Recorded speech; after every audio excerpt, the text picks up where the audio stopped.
50-60 words informing all the students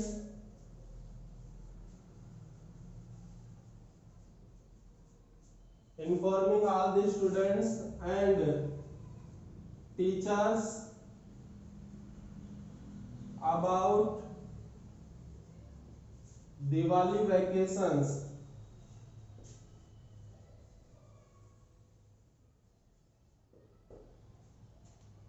तो ये question हो गया स्टूडेंट्स। डियर वंस, ये आपके क्वेश्चन हो गया कि मान लीजिए आप bright star English medium school Bandikui के क्या हो, प्रिंसिपल हो। ठीक है बच्चों, तो आपको एक नोटिस निकालना है, ड्राफ्ट नोटिस। आपको एक नोटिस निकालना है in not more than 50 words, यानी 50 से 60 शब्दों से ज्यादा नहीं होना चाहिए। Informing all the students and teachers, यानी सभी विद्यार्थियों और अध्यापकों को सूचना देते हुए किसके बारे में, दिवाली वैकेशंस के बारे में, कि भाई आपकी दिवाली की छुट्टियां आना शुरू हो रही है, तो इस तारीख से और इस तारीख तक छुट्टी चलेंगी। तो ये सूचना सभी विद्यार्थियों और अध्यापकों तक पहुंचानी है। तो सबको देखो माउथ से जाके कहने के बजाय नोटिस बोर्ड पे निकाल देते हैं, वो ज्यादा बेटर रहता है। भाई छोटे स्टूडेंट्स को तो पेरेंट्स को और उनको जाके माउथ से बताना पड़ता है, छोटे बच्चे नोटिस पढ़ना नहीं जानते, लेकिन जो पढ़ना जानते हैं उनके लिए नोटिस होता है, कम से कम उनको कहने से तो बचेंगे। तो देखिए ये आपका इस तरह से क्वेश्चन हो गया। अब इस क्वेश्चन के अकॉर्डिंग देखिए नोटिस निकालने वाले स्कूल आपके हो गई है ब्राइट स्टार स्कूल, तो इसके द्वारा नोटिस निकाला जा रहा है। तो नोटिस किस बारे में निकाला जा रहा है, दिवाली वैकेशंस के बारे में निकाला जा रहा है। और किसको सूचना देनी है इस दिवाली वैकेशंस के बारे में, स्टूडेंट्स और जो टीचर्स है, तो उन्हीं सभी को ये सूचना देनी है, इसके बारे में सूचना पहुंचानी है कि भाई कब से कब तक दिवाली की वैकेशंस चलेंगे। यानी कि ये विद्यालय bright star English medium school Bandikui, इसके द्वारा नोटिस निकाला जा रहा है दिवाली वैकेशंस के लिए। और नोटिस अपने संस्थान में काम कर रहे कर्मचारियों और पढ़ रहे विद्यार्थियों को सूचना देने के लिए निकाला जा रहा है। तो इसको हमें एक नोटिस का रूप देना है, तो वो हम बनाते हैं बच्चों।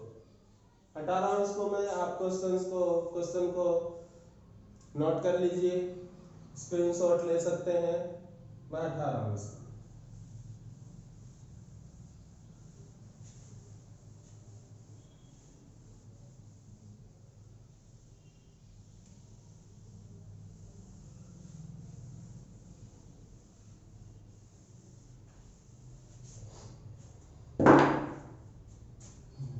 देखिए बच्चों, वो इस तरह से डायग्राम तैयार करते हैं सबसे पहले और फिर इसको बनाएंगे।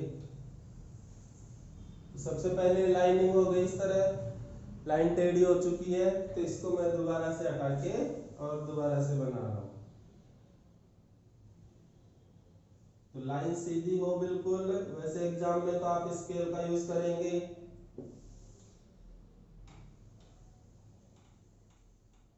एग्जाम में बच्चों बिना स्केल के लाइनिंग का यूज मत करना। कोई भी अपने हाथों पे अंगुलियों पे ज्यादा भरोसा मत करना कि भाई मैं तो बिल्कुल सीधी लाइन बना दूंगा।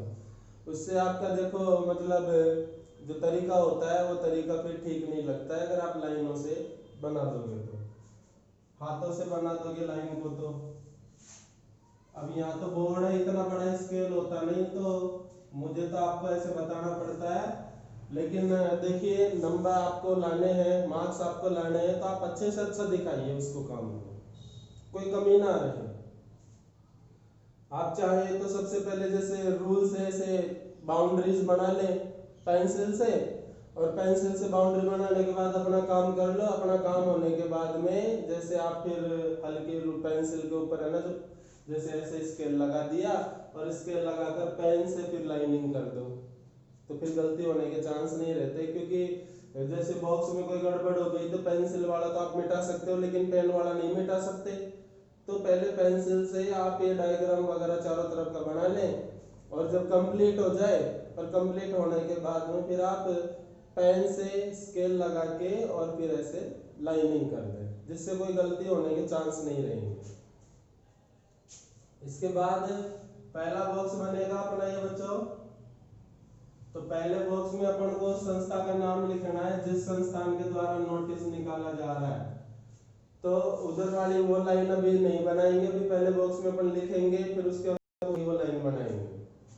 तो पहले बॉक्स में आपको लिखना है भाई इधर जितनी जगह छोड़ेंगे उधर ही छोड़ दिए। तो सबसे पहले आप यहाँ संस्थान का नाम लिखें जिस संस्थान के द्वारा नोटिस निकाला जा रहा है। तो ये हो गया, देखिए ब्राइट स्टार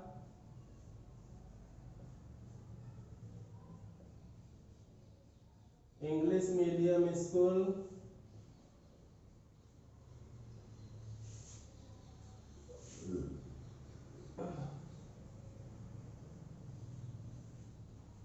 बांदीकुई।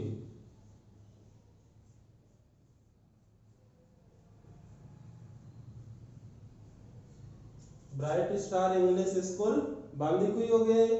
अब इसके बाद में देखिए इधर जितनी जगह है उतनी आप इधर छोड़ते हुए, उतनी ही आप इधर छोड़ते हुए और फिर आपको लास्ट वाली लाइन बनानी है। तो ये लास्ट वाली लाइन आप यहाँ ड्रा कर देंगे इस तरह।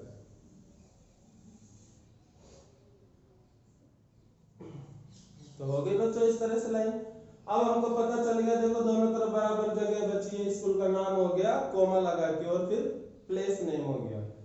अब पता चल गया फिक्स है, तो अब देखो वो लाइन भी बन गई। अब सिर्फ बॉक्स बनाना है और फिर बिल्कुल मिडिल में आपको जो लिखना है उसके बारे में लिखना है। तो दूसरा बॉक्स बन गया बच्चों। अब दूसरा बॉक्स बनने के बाद में आपको इसमें सेलेक्ट करना है बिल्कुल मिडिल, ताकि आप नोटिस वर्ड लिख सको। तो बिल्कुल मिडिल सेलेक्ट करके और आप उसमें नोटिस वर्ड लिखें।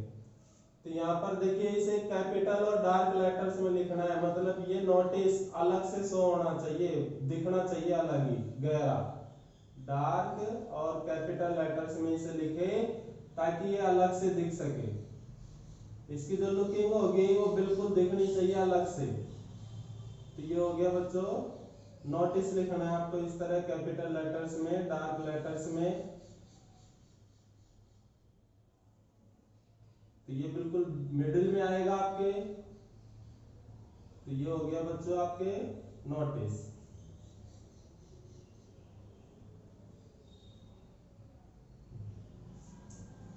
नोटिस बना के और आपके पास स्केल होता है, ये देखिए बच्चों इसके नीचे ऐसे स्केल लगा के और फिर आप ये लाइनिंग भी कर दे। इसके नीचे एक लाइनिंग होती है, तो उस लाइनिंग से क्या है ये बिल्कुल अलग से हो जाता है।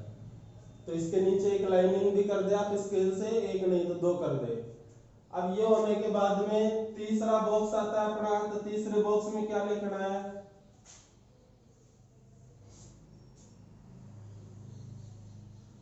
तो तीसरे बॉक्स में अपन को डेट लिखनी है। अब देखिए बच्चों आप जानते हैं दिवाली अक्टूबर नवंबर में आ जाती है लगभग। अभी मान लीजिए जैसे जुलाई चल रहा है, तो अभी की डेट नहीं लिखेंगे कि अभी से नोटिस थोड़ी निकालेंगे बच्चों, 4 महीने बाद में दिवाली है तो अभी से नोटिस थोड़ी निकालेंगे। तो क्वेश्चन ये कह रहा है भाई दीपावली की छुट्टियों के लिए नोटिस निकालना है। तो हमको पता है दीपावली उस महीने के अंतर्गत आती है, अपन को पहले से डेट उसी मंथ की लिखनी है। ये नहीं कि अभी जनवरी चल रहा है तो जनवरी की।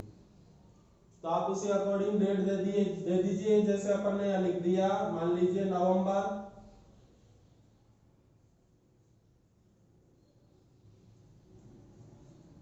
नवंबर लिख के यहाँ लिख दिया 03 और जैसे ये लिख दिया 2020। तो ये इस तरह से डेट आ गई। डेट आने के बाद में अब आप चौथा बॉक्स बनाएंगे। तो चौथा बॉक्स बना करके चौथे बॉक्स में अपन को सब्जेक्ट के बारे में लिखना है कि ये नोटिस किस विषय पर निकाला जा रहा है। तो वो आपको यहाँ पर पूरी तरह से क्लियर करना है कि किस विषय पर नोटिस निकाला जा रहा है। तो ये नोटिस अध्यापकों और विद्यार्थियों को दीपावली की छुट्टियों के बारे में सूचना देने के लिए निकाला जा रहा है। तो यहाँ कैसे लिख देंगे, फॉर मीन्स यह नोटिस के लिए निकाला जा रहा है। किसके लिए निकाला जा रहा है, दिवाली यानी दिवाली की और वैकेशंस यानी कि छुट्टियों के बारे में। यह नोटिस फॉर दिवाली वैकेशंस यानी दीपावली की छुट्टियों के बारे में सूचना देने के लिए निकाला जा रहा है। इसके बाद बच्चों अब नोटिस की शुरुआत हो जाती है यहाँ से। तो नोटिस की शुरुआत में देखिए कैसे लिखते हैं। तो इसमें बताना पड़ता है कि सभी विद्यार्थियों और अध्यापकों को यहाँ पर सूचित किया जाता है कि विद्यालय दीपावली की छुट्टियों के कारण इस तारीख से और उस तारीख तक क्लोज रहेगा। यह दोबारा से इस तारीख को खुलेगा। अतः सभी विद्यार्थी और अध्यापक उस तारीख को अपने नियत समय पर विद्यालय में उपस्थित होंगे। आज्ञा से प्रधानाचार्य। तो ऐसे नोटिस निकलता है। तो देखिए बच्चों, तो ये जो स्कूल से रिलेटेड होते हैं तो इसमें आपको स्टूडेंट्स को और टीचर्स को दोनों को सैल्यूटेशन संबोधन देना पड़ता है। जैसे मान लीजिए फीस जमा कराने के ऊपर नोटिस है, तो फीस जमा करवाने के लिए फिर टीचर शामिल नहीं होगा उसमें, तो उसमें बोला जाएगा all the students are hereby informed. लेकिन जैसे अभी दिवाली वैकेशंस का है तो ये देखिए टीचर्स की भी आती है, स्टूडेंट्स की भी, तो दोनों शामिल हो जाएंगे इसमें। अब जैसे मान लीजिए कोई सोसाइटी के द्वारा नोटिस निकाला जा रहा है तो उसमें क्या हो जाएगा, all the members of the society, ऐसे हो जाएगा। ठीक है ना। अब जैसे कोई बैंक नोटिस निकालता है तो all the employees of the bank are hereby informed. ठीक है ना। तो जो भी डिपार्टमेंट नोटिस निकालेगा ना तो वो अपने वहां काम करने वाले जो कर्मचारी होते हैं सभी को सूचना देते हुए निकाला जाएगा। तो अब यहाँ देखिए कैसे लिखेंगे इसे, ऐसे देखिए बच्चों, जैसे इसको लिखेंगे ऑल द स्टूडेंट्स, सभी विद्यार्थियों को, एंड टीचर्स यानी अध्यापकों को, सभी विद्यार्थियों और अध्यापकों को are hereby, are hereby means यहाँ पर इन्फॉर्म्ड यानी सूचित किया जाता है। सभी विद्यार्थियों और अध्यापकों को यहाँ पर सूचित किया जाता है। दैट मीन्स की स्कूल, स्कूल मीन्स विद्यालय, विल रिमेन यानी रहेगा, क्लोज यानी बंद, फ्रॉम यानी से। अब जैसे देखिए 3 नवंबर को नोटिस निकाला जा रहा है तो जैसे 4 से छुट्टी हो, 5 से छुट्टी हो और डेट लिख दो आप। तो फ्रॉम यहाँ जैसे लिख दिया 5 नवंबर, तो नवंबर को शॉर्ट में नहीं लिखना है, तो यह आ जाएगा 5 नवंबर 2022 और यहाँ पर लिख देंगे जैसे 15 नवंबर। तो क्या हो गया बच्चों, सभी विद्यार्थियों और अध्यापकों को यहाँ पर सूचित किया जाता है कि स्कूल विल रिमेन क्लोज, कि विद्यालय बंद रहेगा। फ्रॉम में से कब से, 5 नवंबर 2020 से 15 नवंबर 2020 तक। क्यों रहेगा बंद, तो इसके लिए कारण शो करना है। तो यहाँ लिखेंगे ड्यू टू यानी के कारण, किसके कारण, दिवाली वैकेशंस यानी दिवाली की छुट्टियों के कारण, यानी दिवाली की छुट्टियों के कारण विद्यालय 5 नवंबर से 15 नवंबर 2020 तक बंद रहेगा। Will remain close. अब आगे लिखेंगे इट मीन्स यह है, it will reopen, it will reopen. अब देखिए इसमें भी तरीके होते हैं, आप इट विल रीओपन के हिसाब से बना सकते हो फ्यूचर में, या फिर आप जैसे इसे प्रेजेंट टेंस से बनाते हो तो प्रेजेंट टेंस से भी ये बन जाएगा प्रेजेंट इंडेफिनिट से। जैसे कि मुख्यमंत्री कल दोसा आएंगे, तो देखिए जो फ्यूचर टाइम एक्सप्रेसिंग वर्ड होते हैं जैसे tomorrow, the next day, the next month, the next year, तो आदि जो शब्द होते हैं तो इन शब्दों के साथ में फ्यूचर टेंस का यूज करने के बजाय प्रेजेंट इंडेफिनिट का यूज किया जाता है, वो ज्यादा बेटर होता है। तो जैसे क्योंकि देखिए अभी वर्तमान में तो स्कूल बंद है ना, खुलेगी तो भविष्य में जाके, ठीक है ना बच्चों, तो भविष्य में जाके खुलेगी तो हिंदी में बोलते हैं तो ये सेंटेंस भविष्य के लगते हैं लेकिन ये बढ़ेंगे प्रेजेंट में। जैसे स्कूल जुलाई में खुलेगा तो school opens in July, school जुलाई में खुलेंगे तो स्कूल बहुवचन हो गया खुलेंगे, तो स्कूल्स ओपन इन जुलाई, और स्कूल जुलाई में खुलेगा स्कूल ओपन्स इन जुलाई। तो वर्ब की फर्स्ट फॉर्म में एस या ईएस या फिर वर्ब की फर्स्ट फॉर्म का यूज करते हुए आपको प्रेजेंट टेंस का यूज करते हुए सेंटेंस को लिखना है। तो 8A मीन्स यह है, यानी विद्यालय रीओपन, और रीओपन में क्या लग जाएगा एस, क्योंकि सिंगल इस बारे में बात हो रही है सिर्फ, तो ये हो जाएगा इट मीन्स विद्यालय री यानी दोबारा, ओपन से खुलेगा, इट रीओपन्स यानी ये दोबारा खुलेगा, ऑन यानी को, कब खुलेगा 16 नवंबर, 15 तक तो छुट्टी है और 16 को ये दोबारा से पुनः खुल जाएगा। सो इसलिए ऑल द स्टूडेंट्स सभी विद्यार्थी, एंड टीचर्स और अध्यापक, मस्ट यानी जरूर, मस्ट प्रेजेंट यानी उपस्थित होंगे, ऑन द सेम डे यानी उस दिन, इसलिए सभी विद्यार्थी और अध्यापक ऑन द सेम डे यानी कि उसी दिन प्रेजेंट यानी उपस्थित होंगे, 8 यानी पर, दियर मीन्स अपने अपने, एग्जैक्ट यानी निर्धारित, और टाइम यानी समय पर, इसलिए सारे विद्यार्थी और अध्यापक अपने अपने निर्धारित समय पर विद्यालय में उपस्थित होंगे। ठीक है, तो ये विद्यार्थियों और अध्यापकों के लिए सूचना हो गई। इसके बाद में कोई आप एक बधाई का संदेश देना चाहें तो आप लिख सकते हैं। तो यहाँ पर इसके नीचे जैसे अपन ने लिख दिया कॉन्ग्रेचुलेशंस